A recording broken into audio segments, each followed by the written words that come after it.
Exam 21 के platform पर आपका वेलकम है। मैं कमलेश सर। हम लोग इस सेशन में स्टोन एज यानी पाषाण काल पर डिस्कस करेंगे और पाषाण काल के लास्ट जो तीसरा जो पार्ट है यानी भाग है जिसे हम लोग कहते हैं नव पाषाण काल अथवा उत्तर पाषाण काल अथवा नियोलिथिक एज। ओके, यानी नियोलिथिक एज अथवा नव पाषाण काल अथवा उत्तर पाषाण काल के नाम से जाना जाता है इस तीसरे भाग को। ओके, और दो भाग हम लोग देख चुके हैं स्टोन एज का को जो डिवाइड किया गया है पूर्व पाषाण काल अथवा पूरा पाषाण काल अथवा पैलियोलिथिक एज, और दूसरा है मध्य पाषाण काल मेसोलिथिक एज। ओके, तो ये दोनों हम लोग देख लिए हैं। अब हम लोग तीसरे भाग पर डिस्कस करते हैं और तीसरा जो भाग है नव पाषाण काल अथवा उत्तर पाषाण काल अथवा नियोलिथिक एज। ओके, इस काल की जो इंपॉर्टेंसी है, जो इंपॉर्टेंट पॉइंट है एग्जाम के दृष्टिकोण से हम लोग उस पर डिस्कस करते चलते हैं। तो पहला इंपॉर्टेंट पॉइंट है कि नव पाषाण काल अथवा नियोलिथिक एज के बारे में सर्वप्रथम इस भाग को या नियोलिथिक एज को डिवाइड किसने किया या नियोलिथिक एज के बारे में सबसे पहले जानकारी किसने दिया, तो उस विद्वान का नाम है सर जॉन लुबाक। ओके, बहुत इंपॉर्टेंट है एग्जाम के दृष्टिकोण से। ओके, तो सर जॉन लुबाक साहब ने नव पाषाण काल का विभाजन किया था, क्लासिफिकेशन किया था इसका। ओके, पाषाण काल से। इसके बाद अब अगले पॉइंट पर हम लोग आते हैं कि इस काल के इंपॉर्टेंट साइट देख लेते हैं, यानी महत्वपूर्ण जो स्थल है जो एग्जाम में पूछे जाते हैं। एग्जाम में पूछ दिया जाता है कि कौन सा स्थल नव पाषाण काल का है। ओके, तो जितने इंपॉर्टेंट साइट हैं, स्थल हैं जो एग्जाम में पूछे जाते हैं उस पर हम लोग डिस्कस कर लेते हैं। तो पहला साइट इंपॉर्टेंट है मेहरगढ़, बहुत इंपॉर्टेंट साइट है मेहरगढ़। अब इसका लोकेशन भी हम लोग देखते चलते हैं। तो मेहरगढ़ का लोकेशन अगर वर्तमान में देखा जाए तो यह पाकिस्तान देश में पड़ता है और पाकिस्तान देश के यह बलूचिस्तान प्रांत में पड़ता है। ओके, और इसके बाद हम लोग डिटेल डिस्कस करेंगे मेहरगढ़ के बारे में, अन्य साइट के बारे में जो इंपॉर्टेंट है। लेकिन पहले हम लोग इनका लोकेशन देख लेते हैं, साइटों का जो इंपॉर्टेंट है। तो मेहरगढ़ वर्तमान में पाकिस्तान के बलूचिस्तान प्रांत में स्थित है। ओके, अगले पॉइंट पर हम लोग आते हैं। अगला साइट है बुर्ज होम, बहुत इंपॉर्टेंट है एग्जाम के लिए, हमेशा पूछा जाता है। तो यह बुर्ज होम या बुर्जा होम और इसके बाद गुफ करार, यह दोनों साइट वर्तमान में देखा जाए तो भारत में पड़ते हैं, इंडिया में, और इनकी स्थिति है जम्मू कश्मीर राज्य में। जम्मू कश्मीर राज्य में बुर्ज होम और गुफ करार साइट है। Okay, important point. अगले साइट पर हम लोग बढ़ते हैं कोल्डीहवा और महगड़ा, कोल्डीहवा महगड़ा। तो यह इंपॉर्टेंट साइट है एग्जाम के दृष्टिकोण से। तो कोल्डीहवा और महगड़ा यह दोनों स्थल पड़ते हैं यूपी में, उत्तर प्रदेश में। यह दोनों साइट उत्तर प्रदेश में स्थित है और कहां पर, गंगा घाटी में स्थित है और प्रयागराज जनपद में, उत्तर प्रदेश के प्रयागराज जनपद में कोल्डीहवा और महगड़ा ये दोनों साइट स्थित है। ओके, और वह भी बेलन नदी घाटी, बेलन नदी जो है, बेलन रिवर जो है गंगा नदी की सहायक नदी है। ओके, उस पर हम लोग डिस्कस करेंगे।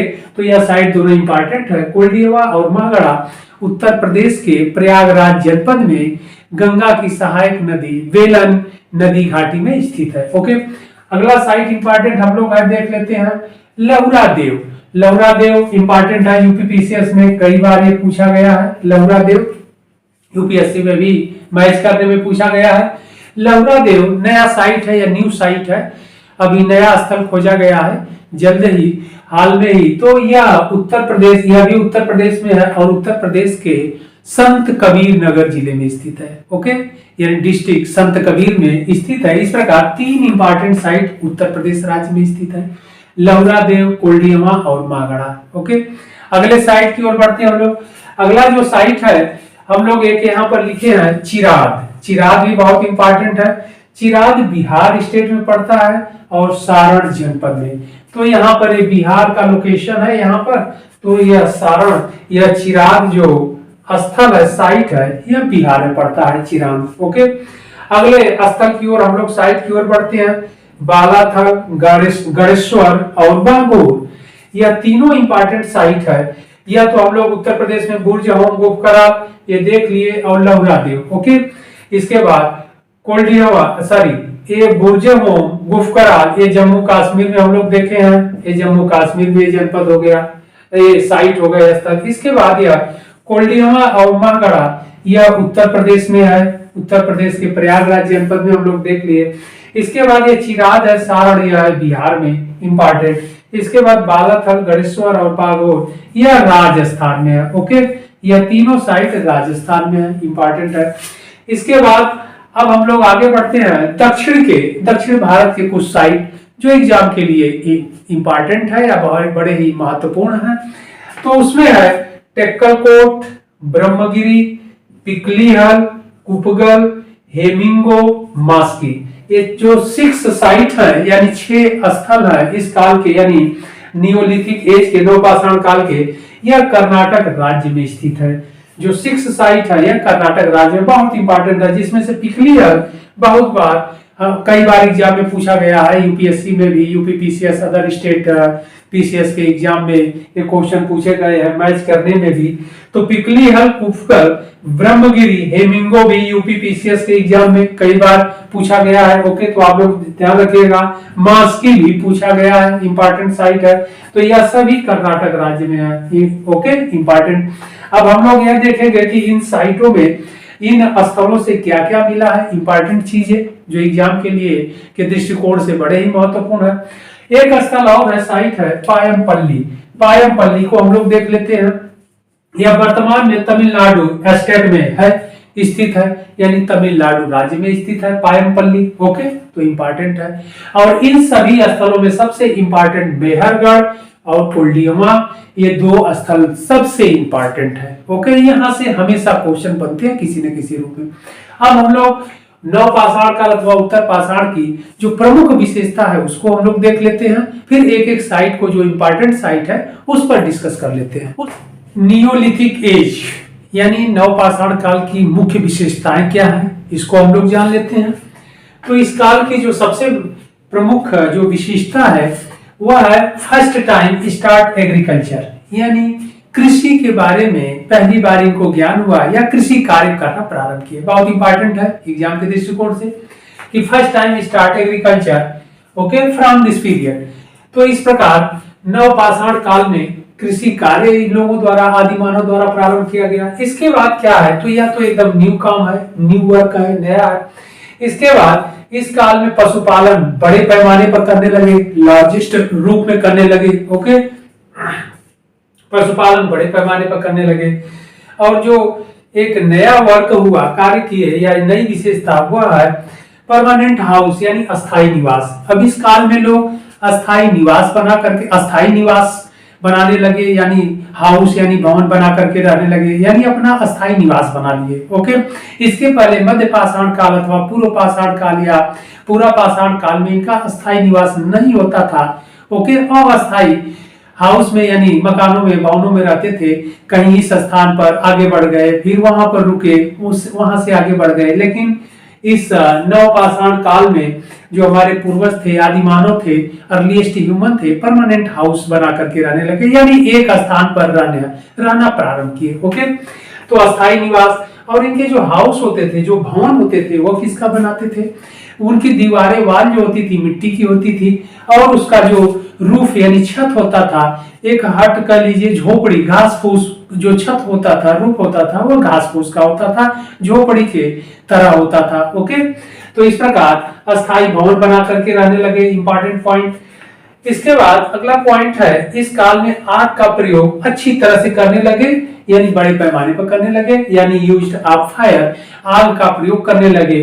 और आग का प्रयोग करेंगे तो क्या होगा कि भोजन को अच्छी तरह से पका करके खाने लगे। जैसे इसके पूर्व के दोनों कालों में, मध्य पाषाण काल में आग का यूज या प्रयोग अच्छे से नहीं कर पाते थे, भोजन को अच्छी तरह से वो पका नहीं पाते थे, इस रूप में या भोजन अच्छी तरह से पकाने के विधि या के बारे में उन्हें नॉलेज नहीं हो पाया था। ओके, लेकिन इस काल में भोजन को अच्छी तरह से पका कर खाने लगे, इंपॉर्टेंट पॉइंट है। अगला पॉइंट है, इस काल में मिट्टी के बर्तन बनाने लगे। ओके, मिट्टी के बर्तन बनाने लगे, और मिट्टी के बर्तन बनाने लगे तो मिट्टी के जो बर्तन थे 2 तरह से बनते थे, हाथ से, बाई हैंड, एंड चाक। चाक से तात्पर्य है पोटर्स व्हील, यानी जैसे कुम्हार का चाक। ओके, तो पोटर्स व्हील पर भी बनाने लगे और हाथ से भी बनाने लगे। यानी इस काल में मिट्टी के बर्तन बनाने की कला या ज्ञान हुआ या आविष्कार भी कह सकते हैं। ओके, तो ज्ञान हुआ। इसके अलावा जो इंपॉर्टेंट पॉइंट है, पहिए का आविष्कार हुआ। पहिए के को या बनाने लगे, यानी पहिए के बारे में पहली बार जानकारी हमें इस पूरा पाषाण काल में मिलती है, या पूरा पाषाण काल के जो आदिमानव थे फर्स्ट टाइम पहिए का आविष्कार किए या पहिया बनाने लगे। और यह पहिया किसका होता था?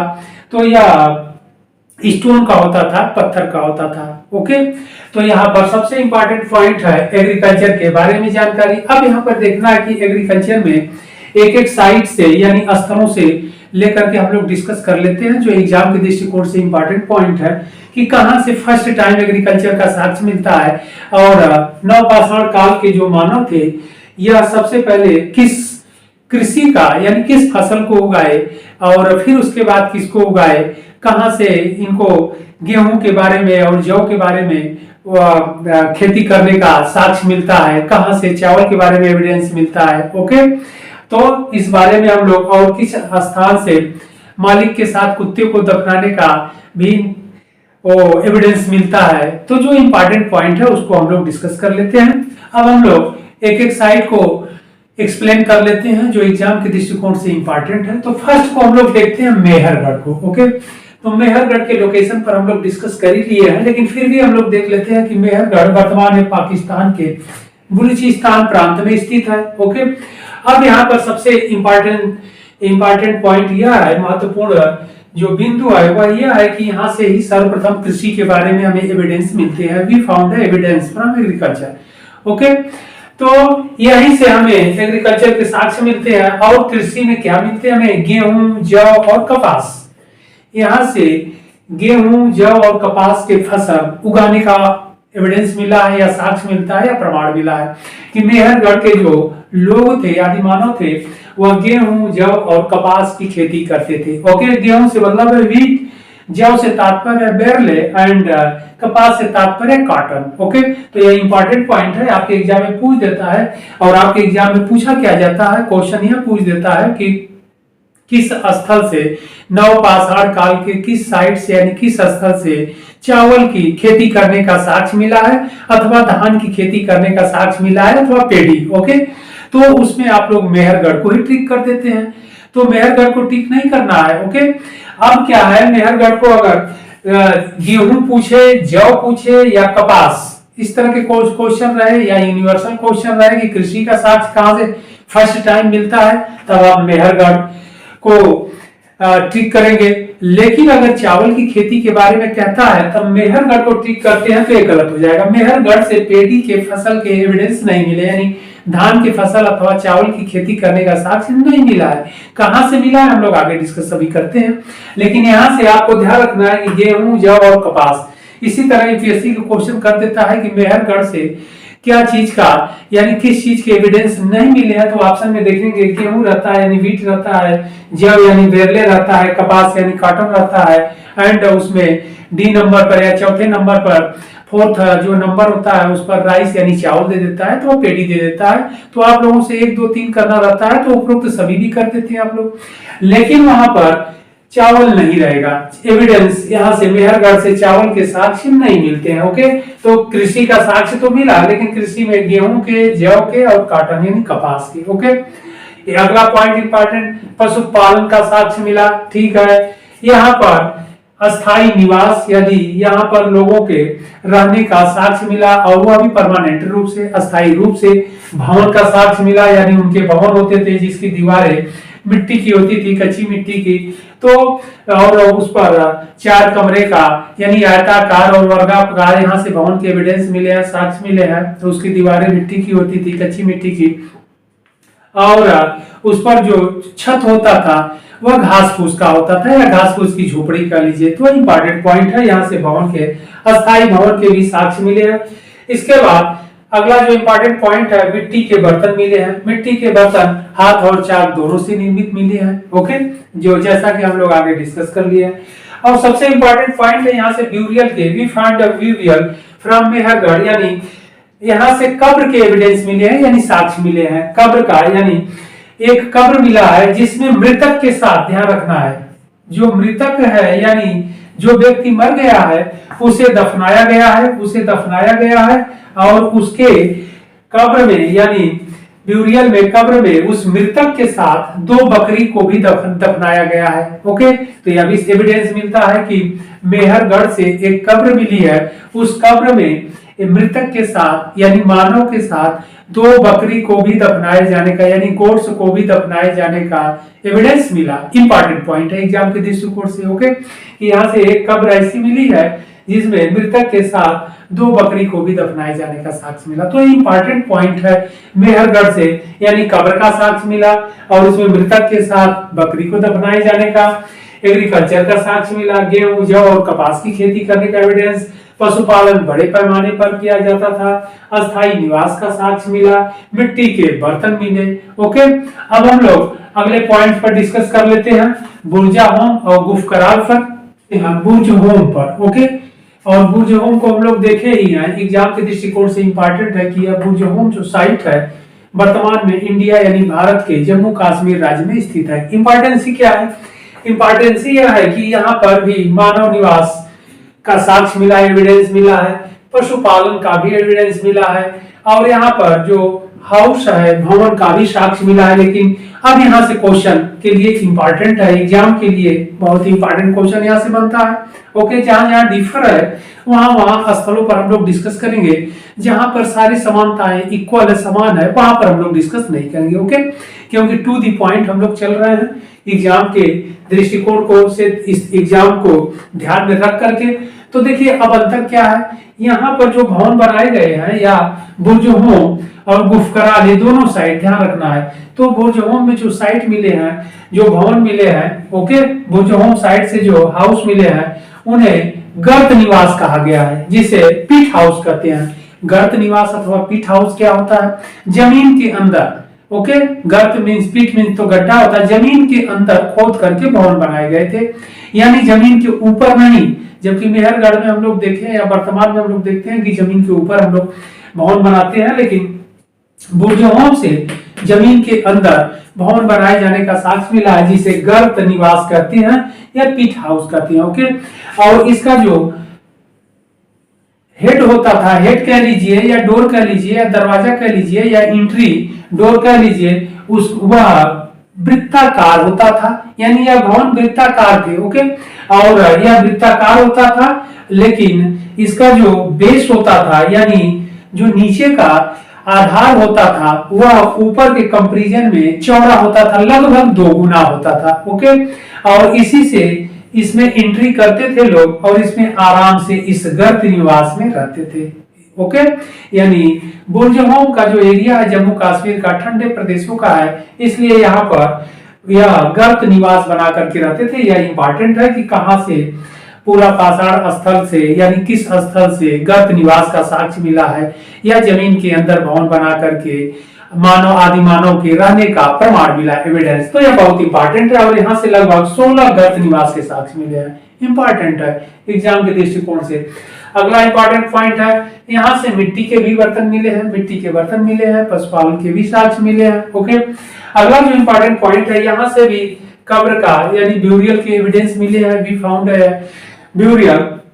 ओके, फ्रॉम बुर्जा होम, तो यहाँ से भी ब्यूरियल यानी कब्र का साक्ष्य मिला है।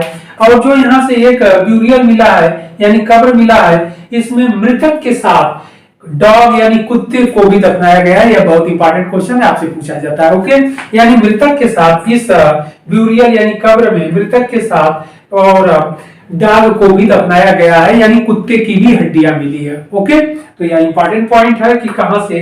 अब कुछ विद्वान इसे मालिक के साथ कुत्ते को भी दफनाए जाने का प्रमाण ऐसे लिख देते हैं, हो सकता है मे भी उसका ऑनर रहा हो, डॉग का स्वामी रहा हो, तो दोनों को एक कब्र में दोनों को दफनाए जाने का प्रमाण मिला है। तो आप ऐसे भी समझ सकते हैं कि किस साइट से, स्थल से मालिक के साथ कुत्ते को भी दफनाए जाने का प्रमाण मिलता है। हो सकता है मालिक अपने कुत्ते से ज्यादा स्नेह रखता हो, प्रेम रखता रहा हो, और तो इसलिए उसकी इच्छा रही होगी नहीं मालिक को, कुत्ते को भी हमारे साथ वफादार रहा हो और कुत्ते को भी हमारे साथ ही दफनाइएगा, तो ऐसा किया गया होगा मे भी।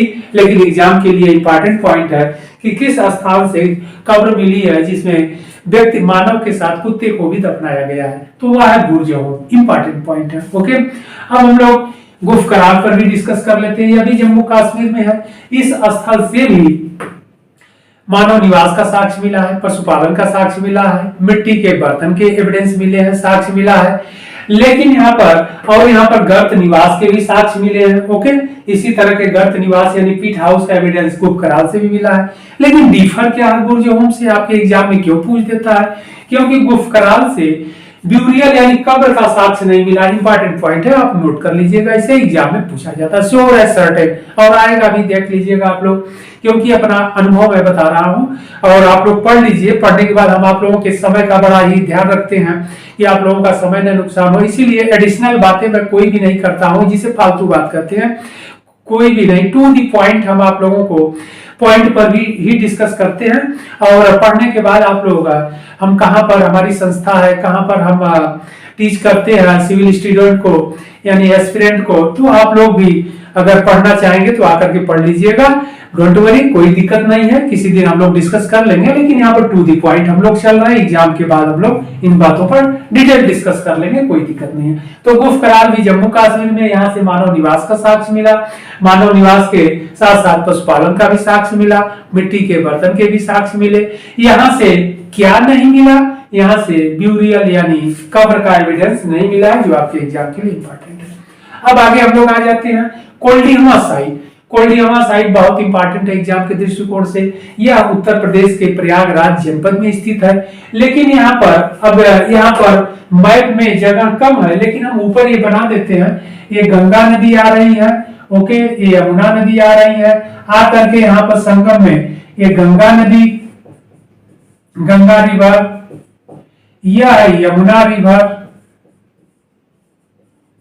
दोनों आकर के प्रयाग जनपद में या प्रयागराज कह लीजिए, प्रयागराज जनपद में संगम में आकर के मिल जाती है।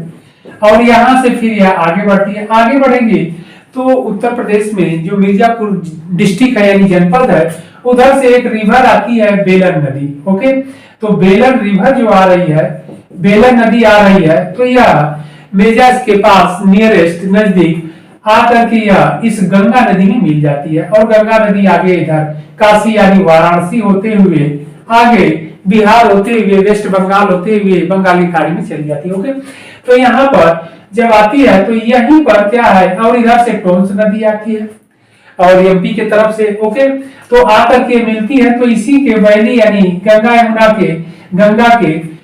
यमुना और बेलन कह लीजिए, और यहाँ पर स्पेशली बेलन घाटी, तो बेलन घाटी में ही एक कोल्डिहमा साइट है, ध्यान रखना है। तो यहाँ पर कोल्डिहमा साइट पड़ता है। ओके, यानी बेलन नदी घाटी में, ये इंपॉर्टेंट है, आपसे एग्जाम में पूछा जाता है। तो इस बेलन नदी घाटी में और जाकर के गंगा नदी में मिल जाती है, क्योंकि उत्तर प्रदेश की मुख्य नदी या उत्तर भारत की मुख्य नदी गंगा नदी है। ओके, और तो इस बेलन नदी घाटी में ही फर्स्ट टाइम यहाँ से कोल्डिहमा से मानव निवास के भी एविडेंस मिले हैं, एनिमल हस्बेंड्री यानी पशुपालन के भी एविडेंस मिले हैं, साक्ष्य मिला है। ओके, और यहाँ पर अस्थायी भवन के भी साक्ष्य मिले हैं, यहाँ पर वृत्ताकार भी झोपड़ी के साक्ष्य मिले हैं। ओके, इंपॉर्टेंट है। इसके बाद मिट्टी के बर्तन भी मिले हैं, कृषि करने का भी साक्ष्य मिला है, एग्रीकल्चर मिला है। लेकिन कृषि में डिफर क्या है उसको देख लेते हैं। यहाँ से पेडी यानी धान यानी चावल, इंपॉर्टेंट पॉइंट है, ये एग्जाम के लिए इंपॉर्टेंट है कि इस बेलन नदी घाटी से कोल्डिहमा साइट से जो यहाँ पर है, यहाँ से फर्स्ट टाइम हमें चावल की खेती करने का प्रमाण मिलता है या चावल के फसल। और वो अभी मिला क्या है, पेडी यानी जो धान होता है उसका ऊपर का जो खोखला या चैफ कह लीजिए भूसी, वो उसके कार्बनिक अवशेष मिले हैं। तो इस प्रकार चावल की खेती करने का साक्ष्य गंगा घाटी में मिले हैं, वह भी बेलन नदी घाटी और साइट कोल्डिहमा, इंपॉर्टेंट पॉइंट है। ओके, और यहाँ से मागड़ा से भी यानी कोल्डिहमा के पास, यह भी बेलन नदी घाटी में ही है, स्थित है मागड़ा, और यहाँ से भी चावल की खेती करने का साक्ष्य मिला। ओके, तो ये दोनों साइट इंपॉर्टेंट है, लेकिन एग्जाम में आपसे कोल्डिहमा ही पूछता है, इसको आप ध्यान रखिएगा। ओके, इसके बाद अगले पॉइंट पर हम लोग पहुंचते हैं लौरा देवा। लौरा देवा भी उत्तर प्रदेश में है। उत्तर प्रदेश के संत कबीर नगर डिस्ट्रिक्ट यानी जनपद में स्थित है। यहाँ पर भी मानव निवास का साक्ष्य मिला, यहाँ से भी पशुपालन के साक्ष्य मिले, यहाँ से भी लघु पाषाण उपकरण यानी आप कह लीजिए stone tools, small stone tools मिले, माइक्रो ओके तो मिले। और यहाँ से एग्रीकल्चर कृषि के भी साक्ष्य मिले, कृषि में स्पेशली यहाँ से भी धान की खेती करने का साक्ष्य। तो ये उत्तर प्रदेश के तीनों जो स्थल है, आपसे कह लीजिए कि इधर पूर्वी घाटी से जो स्थल है यहाँ पर चावल की खेती करने का साक्ष्य मिलता है। और यहाँ पर लौरा देवा यूपी पीसीएस में भी पूछा गया है, नवीन साइट भी है, यह भी एग्जाम में पूछा गया है। ओके, आगे हम लोग बढ़ते हैं चिराग। चिराग जो बिहार में पड़ता है, सारण डिस्ट्रिक्ट में, हम लोगों ने इस पर डिस्कस कर लिया है। यहाँ पर भी इंपॉर्टेंसी क्या है कि यह बिहार में पूर्वी स्थल है, तो यहाँ पर खेती करने का साक्ष्य मिला, मानव के रहने का साक्ष्य मिला।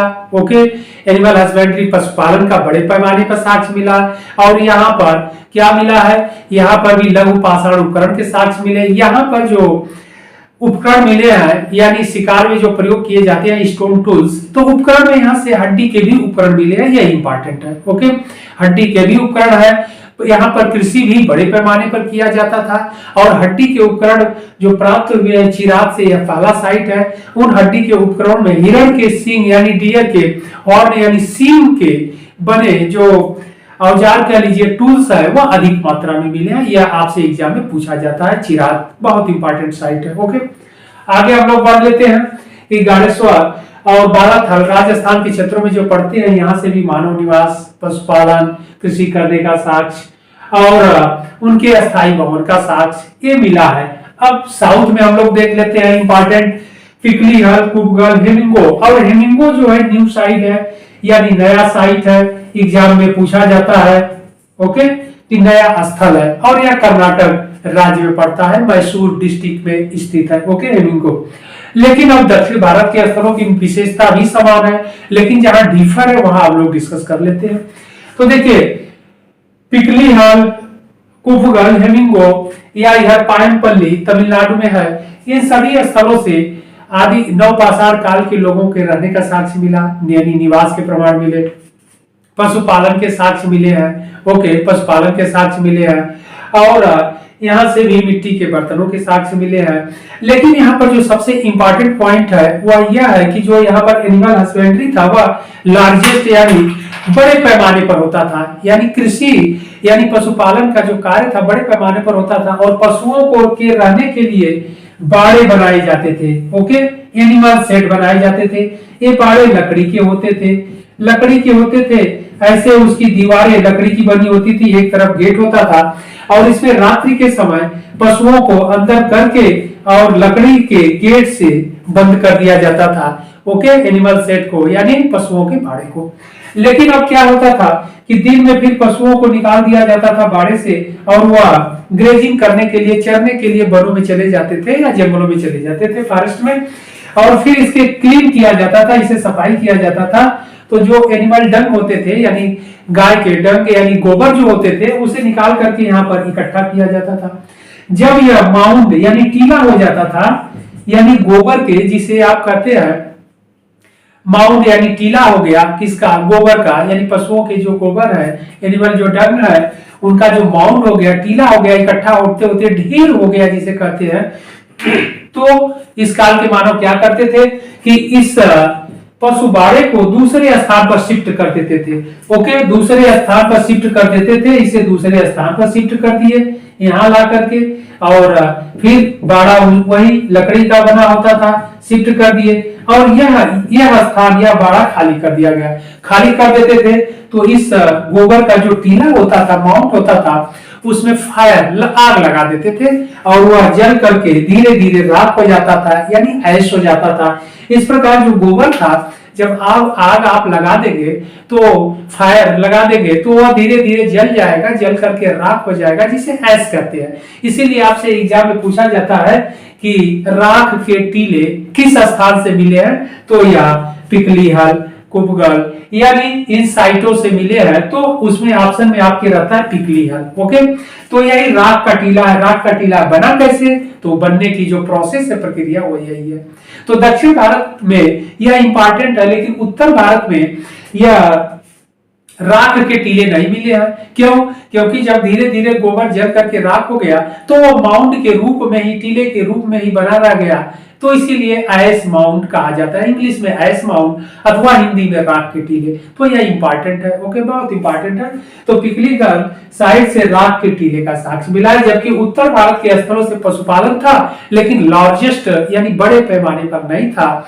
और उत्तर भारत में पशुबाड़े का भी सभी स्थानों से लगभग साक्ष्य नहीं मिला है, लेकिन महागढ़ा से पशुबाड़े का साक्ष्य मिला है, लेकिन इतना विस्तृत रूप में नहीं मिला है। लेकिन दक्षिण भारत में पिकली हल से ये चीजें मिला है, यानी एनिमल सेट पशुबाड़े का साक्ष्य मिला है, और वहां पर पशुबाड़े के नजदीक में ही वो राख के टीले का साक्ष्य मिला है।